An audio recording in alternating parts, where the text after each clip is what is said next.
Queria começar, na verdade, até parabenizando o Gustavo pela apresentação anterior. Eu conheço o fluxo de qualificação e homologação da Enel.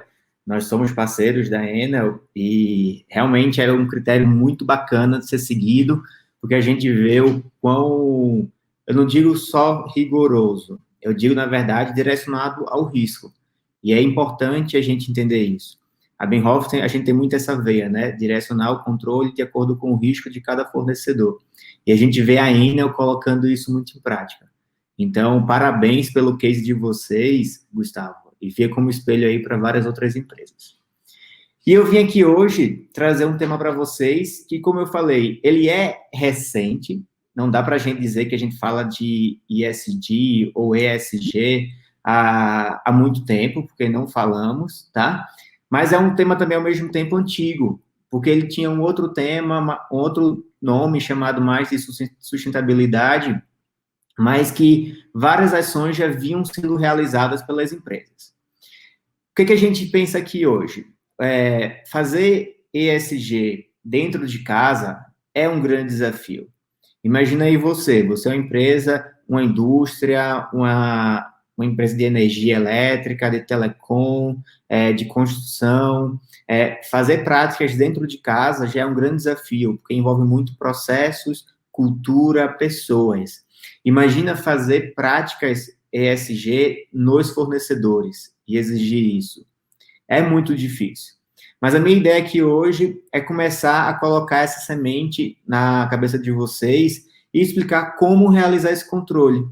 Mesmo que você já tenha realizado, já tenha começado, como vocês podem turbinar essa jornada ESG, tá? Então, só falando aqui sobre a agenda, primeiro a gente vai falar sobre o que é e por que é tão urgente, por que é que nos últimos 6 meses esse tema bombou tanto e está cada vez mais no radar dos executivos. O que e como monitorar o processo ESG com os fornecedores. Então, como fazer esse acompanhamento.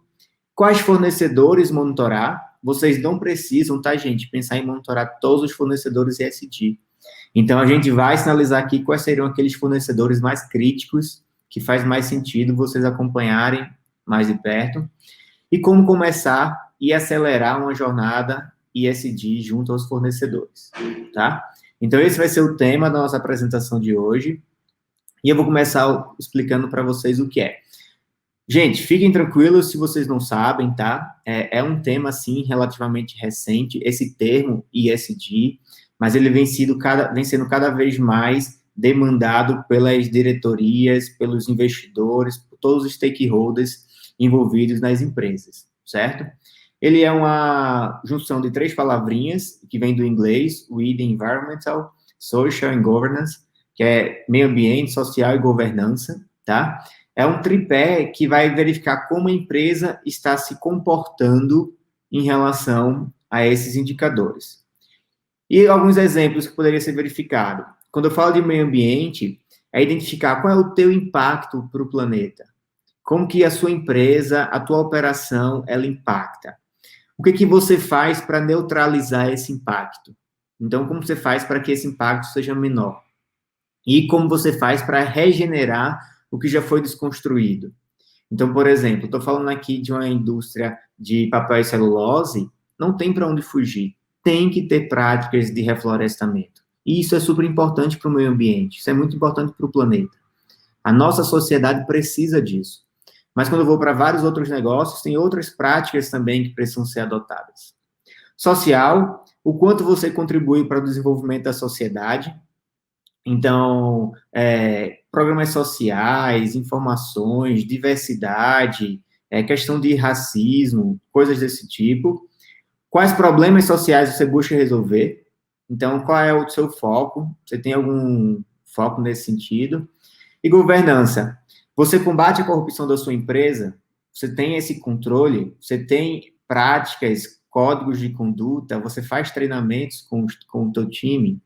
Seus funcionários estão alinhados ao teu código de ética?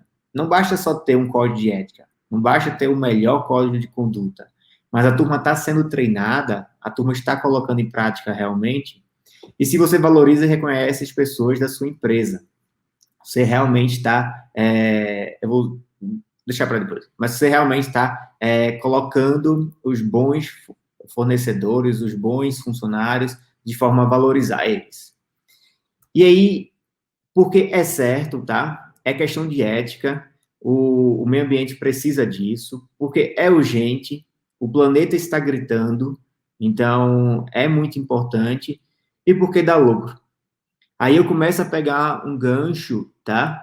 Que é super importante, e foi o que fez até o ISD ganhar mais força, que foi esse porquê dá lucro, certo? Tem vários estudos do Brasil, da B3, da Bolsa de Valores da B3, e de fora também, que mostram que no longo prazo, as empresas que têm práticas ESGs enraizadas e que fazem valer, elas têm um crescimento maior do que a média de mercado, certo? E aí eu trago aqui algumas matérias para contextualizar ainda mais. Então, a Valor, por exemplo, falou, ESG é para valer e veio para ficar. Não é uma modinha, não é um termo que não vai, daqui a 2, 3 anos, ninguém vai ouvir mais. Realmente é uma necessidade. Realmente o planeta precisa disso, a sociedade precisa disso, e não tem para onde fugir. 7 em cada 10 empresas já avaliam seus funcionários com base em métricas ESG, diz pesquisa. Isso é uma matéria da Invest.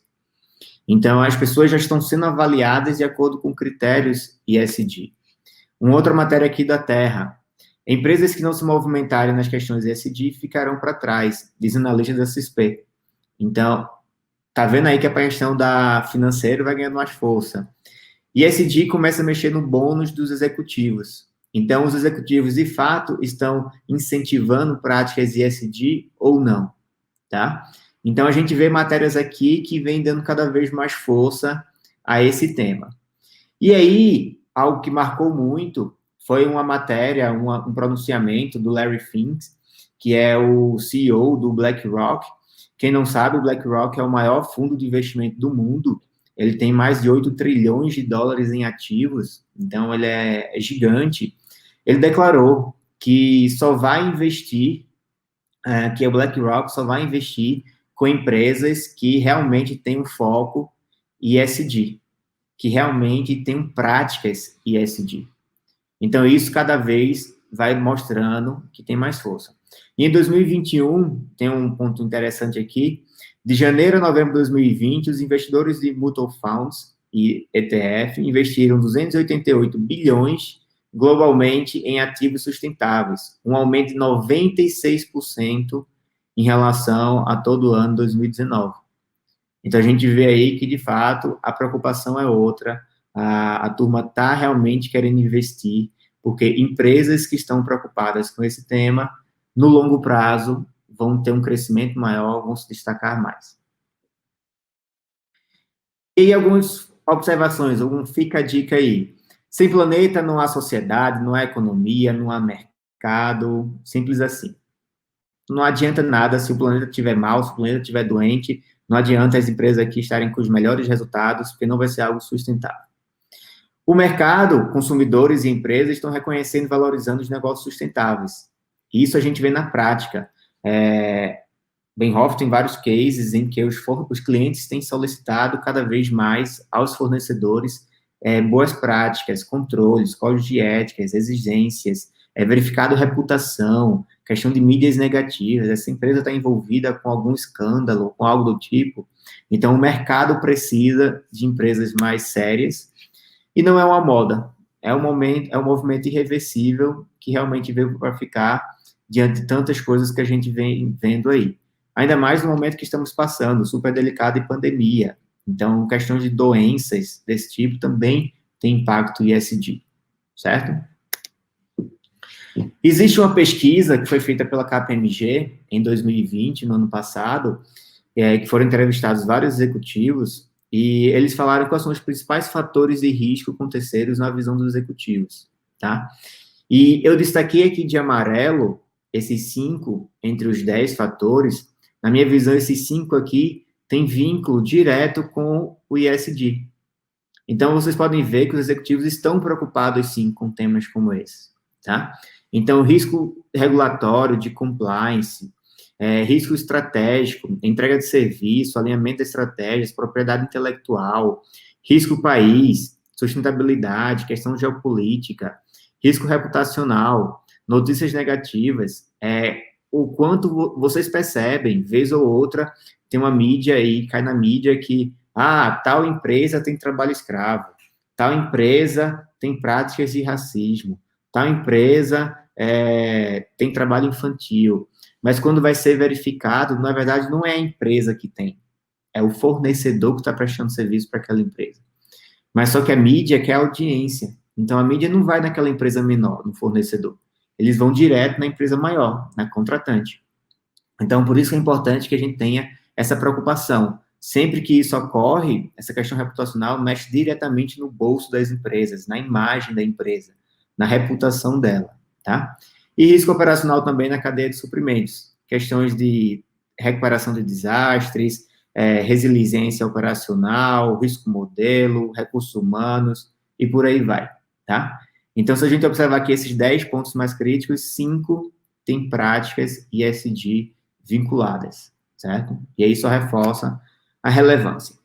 Mas aí agora eu começo a direcionar para o principal objetivo da minha apresentação aqui, que é focar em fornecedores, que isso está muito no DNA da Benhoff, na nossa experiência. Então, a gente sempre está preocupado com riscos envolvidos na terceirização, com riscos envolvidos na contratação de fornecedores, tá? Esses riscos podem ser trabalhistas, previdenciários, segurança do trabalho, de acidente, financeiro, reputacional, meio ambiente, e tem essa veia cada vez mais forte do ESG também. Mas aí eu queria destacar aqui, diferente dos outros que normalmente a gente atua, essa questão do tá? Com fornecedores. Por que isso? Não adianta vocês disserem assim, eu quero fiscalizar meus fornecedores em relação a práticas ESG e eu quero garantir que todos sozinhos vão estar ok. Não, não vão, tá? Tem que ser algo construído com os fornecedores. Primeiro tem que começar internamente, tem que começar com a contratante, tá? A contratante precisa ter boas práticas, de fato, vinculadas a ESG. Depois de ter boas práticas, ela vai agora direcionar e disseminar essa cultura junto a fornecedores, tá? Então, é muito importante que a gente tenha essa visão. Fornecedores, por si só, dificilmente vão conseguir ter boas práticas de ESG. Então, a contratante precisa fazer um trabalho em conjunto, não é só fiscalizar, é incentivar, monitorar, acompanhar e desenvolver fornecedores, tá? Como que a gente pode classificar e começar a dividir em etapas esse critério ESG? Primeiro, definir o objetivo. Eu sei que aqui estão me ouvindo empresas de diversos segmentos, e vocês vão ter focos diferentes, e isso é normal. Quando eu falo para uma empresa de energia elétrica, ela tem um tipo de preocupação em relação ao meio ambiente, social e governança. Quando eu falo de uma outra empresa, de uma indústria de alimentos, já vai ser outro tipo de preocupação. Quando eu falo de uma outra empresa que é telecom, também já vai ser outro. Quando eu falo de uma de papel e celulose, também já vai ser outro. Quando eu falo de uma do agronegócio, por aí vai. Então, cada um vai entender a minha operação, qual é o ponto mais crítico em relação ao meio ambiente? Agronegócio, por exemplo, questão de solo é super crítico. Então, o quanto isso está enraizado no meu propósito, no meu objetivo, tá? Então, a primeira etapa é alinhar o objetivo, é alinhar qual vai ser o critério, a métrica, o norte que a estratégia de vocês vai direcionar. Depois vem a materialidade, que é medir, é verificar, de acordo com o objetivo alinhado, o quanto os fornecedores de fato estão atendendo, estão respondendo e atuando com aqueles temas, certo? Então, materialidade vai ser mapear, medir e começar a ter a visão de como realmente essas informações estão, qual é o cenário. Comunicação, aí aqui já começa a disseminar propósito. Então, lembra que eu falei que vai ser com os fornecedores, é um trabalho em parceria. aqui já está totalmente ligado, comunicação. É vocês definirem como que vocês vão orientar, apoiar, disseminar essa cultura junto aos fornecedores, tá? Então, comunicação. E, por último, performance. É um acompanhamento contínuo de como realmente vocês e os fornecedores estão se desafiando em relação aos temas que foram priorizados, certo? Então, aqui é a primeira visão que vocês podem ter em relação a como começar a colocar em prática controles como esse. E aí eu vou abrir um pouco mais de maneira mais operacional, tá? Para que vocês possam ter essa visão de maneira mais prática. Então, primeiro, definir propósito para a cadeia de suprimentos. Então, qual vai ser o foco de vocês? Eu vou mostrar já que, quando a gente fala em ESG, tem muitas métricas que podem ser avaliadas. Mas vocês precisam definir qual é o foco de vocês, onde que vocês vão mirar. Mapeamento de fornecedores estratégicos. Não precisa pensar em aplicar ESG para todos os fornecedores, tá? É muito esforço, embaixo de pouco risco, não faz sentido, tá? Então, já vou sinalizar quais fornecedores que faz mais sentido vocês aplicarem práticas ESG, aplicarem controles ESG, tá? Então, mapear os fornecedores. Delimitar o tema, quais são as evidências documentais e métricas, ou seja, quais são os documentos que vão ser solicitados e quais são as métricas que os fornecedores serão avaliados. Elaboração de questionário individualizado. Então, é um questionário com perguntas realmente para entender qual é o papel e o cenário do fornecedor em relação às métricas definidas. Aí a gente vai aplicar e receber a documentação. Então, aplica o questionário, começa a ouvir os fornecedores e vai avaliar a documentação, se realmente garante um risco baixo naquele fornecedor. Processo de análise com base em critérios. Processo de tratamento das métricas. Se houver algo que o fornecedor não atenda, é importante sinalizar ele, fazer todo o processo, todo o fluxo, para que o fornecedor possa se desenvolver. Se o fornecedor não sabe aonde ele está pecando, como que ele vai poder melhorar? Então, aqui é muito dizer, olha, isso está errado e aqui é o caminho para fazer, para seguir, para melhorar essa tua prática, tá? Melhorar essa tua avaliação. E, por último, apresentar o relatório com recomendações e métricas. Aqui são relatórios mais gerenciais, que vai trazer uma visão geral da cadeia, certo? Então, gente, são essas 8 etapas aqui que vão fazer vocês estruturarem e avaliarem melhor como que estão os fornecedores em relação a práticas ESG. E aí, vem esse duelo. Vocês têm que atuar como incentivar práticas ou como controlar práticas ESG? O que é que vocês acham? Hein? É difícil, né? É difícil incentivar e é difícil controlar. Realmente é um desafio. Mas não tem isso um contra o outro. Na verdade, é um e o outro, tá? É fundamental isso. Vocês precisam incentivar práticas e vocês precisam controlar para verificar se, de fato, os fornecedores estão adotando as melhores práticas ou não, certo? Então, sempre vocês podem ter isso em mente, como eu já venho falando desde o início da apresentação. Mas aí, quais fornecedores vocês devem controlar, tá? Pense o seguinte, eu já deixei muito claro aqui que isso não é para qualquer fornecedor, e eu queria reforçar mais uma vez. Pensem, eu vou contratar um fornecedor para fornecer material de escritório. Esse fornecedor tem algum risco ESG? Não. Se tiver, tão pouco que não vale a pena acompanhar esse fornecedor. Eu vou contratar um fornecedor para trocar uma fechadura. Esse fornecedor tem riscos ESG? Também não, tá? Então é importante que isso seja muito claro para vocês.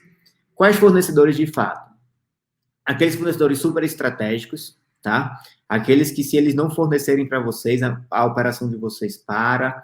Aqueles, se ele não estiver lá prestando serviço, a operação de vocês para. Então, fornecedores estratégicos é o primeiro tipo de grupo. Fornecedores que atuam com matéria-prima direta, certo? Isso aqui tem um risco muito grande de imagem, questão de reputação. Então, e tem um risco também muito grande para o meio ambiente, normalmente. Imaginem aí, voltando no exemplo que eu dei de uma indústria de papel e celulose. Quem fornece a madeira para eles, para essa indústria, tem um risco muito grande. Se esse fornecedor não tiver com as melhores práticas ESG e tem algum problema lá na frente, a contratante vai ser diretamente envolvida nesse risco, certo? Então, atuam com matéria-prima direta, utilizam recursos naturais, então utiliza muito questão do solo, muito questão da água, de energias diversas, então envolve muito recursos naturais. Se carrega a marca da contratante, tá? Então, fornecedores que estão aí pela rua, aí estão carregando a marca de vocês no carro, na roupa,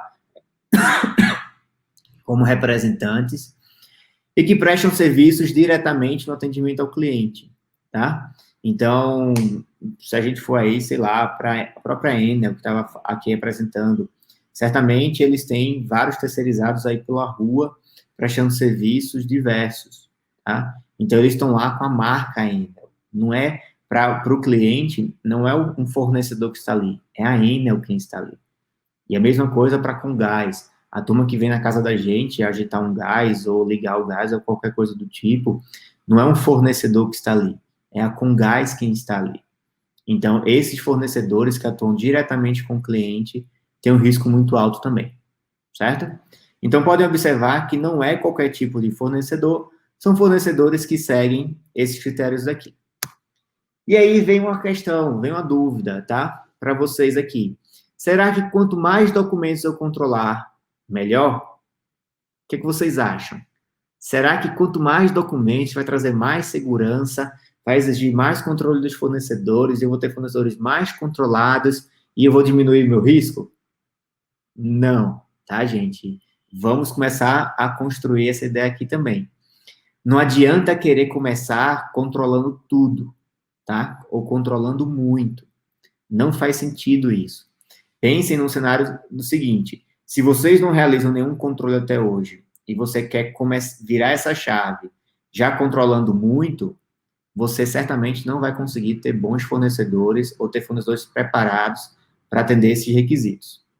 É muito melhor vocês selecionarem quais são aquelas métricas mais críticas, quais são aqueles temas mais gritantes, mais urgentes, que aí vocês podem focar neles e garantir que os fornecedores comecem melhorando naqueles indicadores. Daqui a um ano, daqui a 2 anos, vocês podem pensar em incluir outros indicadores, tá? Mas não adianta querer começar cobrando muito.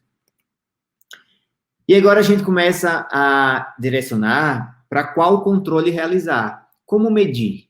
A gente já viu o que é SD, quais são os fornecedores, mas como avaliar os fornecedores? Como que você pode dizer, o fornecedor está atendendo ou não está atendendo, tá? Você tem que definir qual vai ser a métrica, qual vai ser o critério que vai ser avaliado.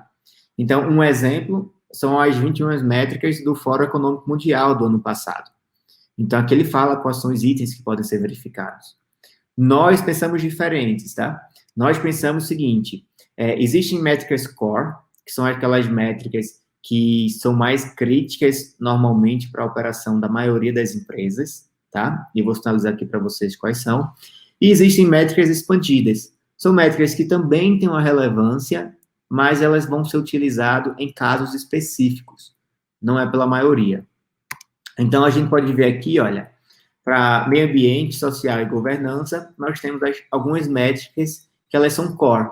São métricas que são mais urgentes, são mais críticas para a grande maioria das empresas, certo?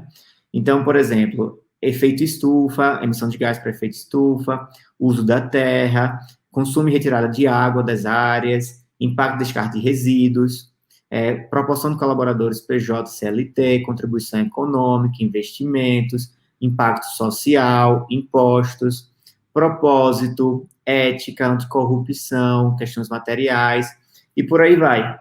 Então, são métricas que nós chamamos de core, que normalmente são mais utilizadas pelas empresas e que faz sentido para a maioria. Mas também temos as métricas expandidas. São métricas que também têm uma relevância, certo? Mas normalmente elas são utilizadas em casos específicos. Então, se a gente tem um cliente com um impacto bem específico, aí a gente pode direcionar as métricas expandidas também, certo? E recomendamos o mesmo para vocês. A ideia é que vocês não queiram controlar tudo, não adianta, o esforço é grande, o trabalho é grande e o resultado não vai ser tão bacana. Avançando um pouco mais, tá? Como avaliar? Eu peguei aqui um exemplo de cada bloco, do meio ambiente, do social e da governança. Então, questão de meio ambiente. Qual o impacto de resíduos? Todo item, gente, precisa ter uma pergunta norteadora, um direcionamento. Também vai ter uma justificativa, o que divulgar e a evidência, certo? Eu vou pular um pouquinho, só por causa do tempo, para eu focar em outras coisas. Mas vocês têm acesso à apresentação e vocês podem verificar aqui depois também. Mas cada item vai ter uma pergunta, uma justificativa e como medir isso dos fornecedores de vocês, tá? De governança, a gente pegou um exemplo aqui de ética, anticorrupção e mecanismo de denúncia, que é um ponto muito crítico, tá? E aí a gente começa a tratar agora da jornada, certo? A gente já viu o que é ESG, quem deve ser fiscalizado, como deve ser fiscalizado, o que deve ser fiscalizado também, mas é importante também vocês começarem a pensar como que vocês podem colocar uma jornada como essa em prática. E aí eu vou dar algumas ideias para vocês. Nós entendemos que os fornecedores, eles podem estar em 4 momentos diferentes, tá? Ele pode estar no momento mais inicial de todos, é como se ele fosse ganhando maturidade. Ele pode estar no momento de adesão. Ele não percebe ainda que é relevante, ele não dá valor a esse tema. Se ele fizer algo, é só porque alguém está pedindo, não é algo na vontade ou na cultura daquele fornecedor. Então, ele é a etapa mais inicial de todas. Estruturação, tá? Aqui já começa a se envolver. Então, já vai ter uma agenda ESG por meio de parcerias, adoção de práticas de maneira pontual, não ainda de maneira contínua, mas já vai começar a adotar algumas ações, alguns controles em relação a esse tema. Incorporação, aqui já começa a ficar bem bacana, tá? Aqui já adota as práticas, já planeja as práticas, já tem atenção aos fatores de riscos e oportunidades. Então, aqui já começa a ter algo que não é só porque estão pedindo, é algo que já está incorporado naquele fornecedor, é algo que aquele fornecedor já tem aquelas práticas disseminadas. E, por último, transformação. Contribuir efetivamente para o desenvolvimento sustentável de uma agenda ESG de médio e longo prazo e integrada à cultura, tá? Aqui já está realmente envolvido. É bacana quando eu falo assim, transformação, porque é algo contínuo. Quando eu falo do foco ESG hoje, certamente não é o mesmo foco que vai ser daqui a 5 anos, daqui a 10 anos.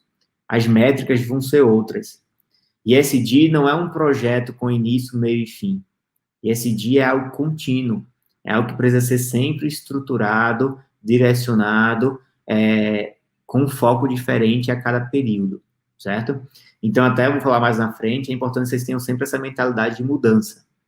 Não adianta estruturar todo um processo hoje e dizer que pelos próximos 5, 10 anos vocês vão rigorosamente seguir aquele processo. Não façam isso, tá? Porque o objetivo da jornada ESG é normal que ele sofra adaptações ao longo dos anos. Então, não é só estruturar processos, mas também alinhar tudo isso com pessoas.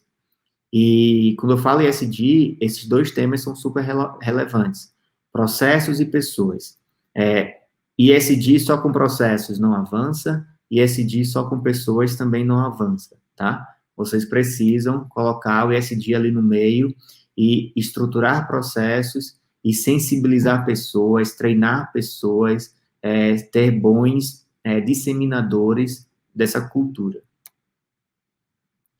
E como começar? Comece pelo simples e de maior impacto, não pense em querer construir algo grande, tá? Pense qual é aquele que vai ter maior impacto, aquilo que é simples.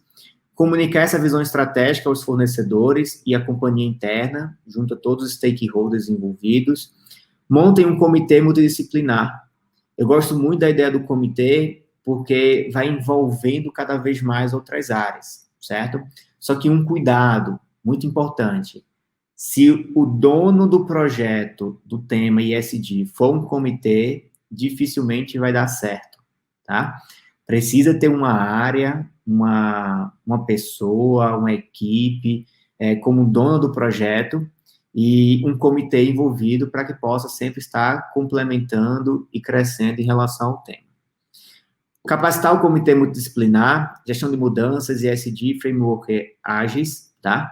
Então, isso aqui tem que estar sempre no que eu falei, muda muito, os focos podem ocorrer diferentes a cada período, a cada ano, treinem muito em relação a ESG, como vocês puderam ver lá, são muitas as métricas, é bastante coisa para estudar. Mapear fornecedores estratégicos, definir critérios, então quais fornecedores serão avaliados, mapear as atividades em andamento, identificar os riscos e oportunidades, começar a receber informações dos fornecedores, definir ações estratégicas, plano de ação para que possa melhorar o cenário e monitoramento contínuo. Então, tudo isso aqui faz parte de como iniciar essa jornada, tá? Mas se você já iniciou, como que você pode acelerar essa jornada? Já quase concluindo. Parcerias estratégicas internas e externas. Contem com consultorias, com parceiros, com cases, com aquelas áreas mais envolvidas no tema, com cases positivos, certo? Então, criem parcerias. Tem um termo que fala que é buscar e proteger as fadas e não caçar as bruxas. Não fiquem tão focados naqueles fornecedores que não estão com boas práticas. Tenham eles no radar, mas façam também um trabalho de valorizar aqueles fornecedores com boas práticas ESG. Quando você começa a dar mais trabalho, mais desafio, mais contratos para esses fornecedores, aqueles fornecedores que estão ficando para trás, naturalmente vão querer chegar junto e adotar as práticas também, certo? Então, eu gosto muito desse termo, buscar e proteger as fadas e não caçar as bruxas. É importante identificar quais são os fornecedores que não atendem, mas mais importante ainda é valorizar os fornecedores que atendem boas práticas. E não só para o ESG, tá, gente? Isso para todos os fornecedores de vocês, em relação a riscos trabalhistas, financeiros e por aí vai. Frameworks ágeis, tá?